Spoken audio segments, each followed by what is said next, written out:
One other sector that does have political capital and certainly gets the ears of government because they vote in great numbers, and that's seniors. And with a question along those lines is SELINA Robinson of the NDP.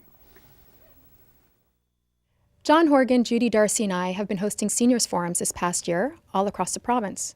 One consistent theme we've been hearing is about the burden of caring for aging parents.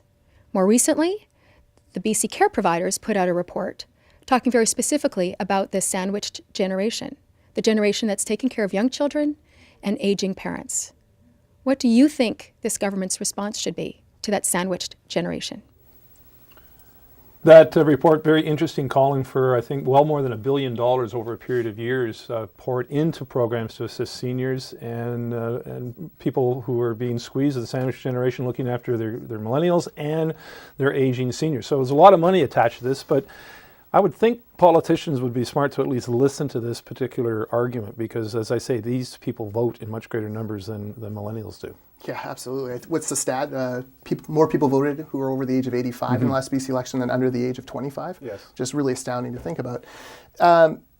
Fraser Health Authority canceled 80 acute care beds for seniors and instead put that money into home care and found that they were able to stretch their dollar 9 or 10 times further in the number of people they care for. The BC Care Providers report also talks about how 15% or so of seniors who are in the hospital now could have the same amount of care or get the care they need in a home situation. So there is a real economic case there to be made. Like, why are we paying for a senior to be in the hospital with doctors and nurses and all of this expensive $1,800 a day or so when we could care for them for about $200?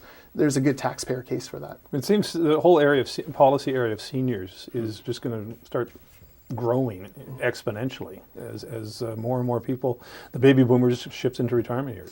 And there's no question people are squeezed from the childcare side and from the senior side. You know, on the senior side, we've seen just in the past days, the seniors advocate finding that 9 out of 10 of these long-term care homes are not staffed at the government's own minimum standards.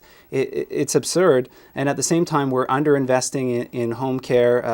Total home care hours are down, and there are efficiencies to be had by properly staffing both of those types of facilities. Takes pressure off the acute care system, and it's the right thing to do from the perspective of those families who are squeezed.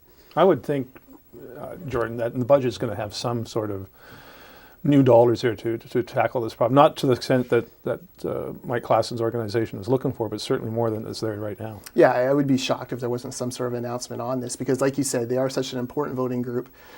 The other thing that needs to happen is baby boomers now need to start to come out of denial. I remember when I was on council in Langley and we would talk about senior services and baby boomers would glaze over, well, I'm not a senior. And I'd say, well, you're 65. You kind of are a senior. Now seniors, I think, see themselves as being older. Like you've got to be 80 or 85 to be a senior. Part of that now, the baby boomers are finally getting to that even more advanced stage where we can start having these conversations. No.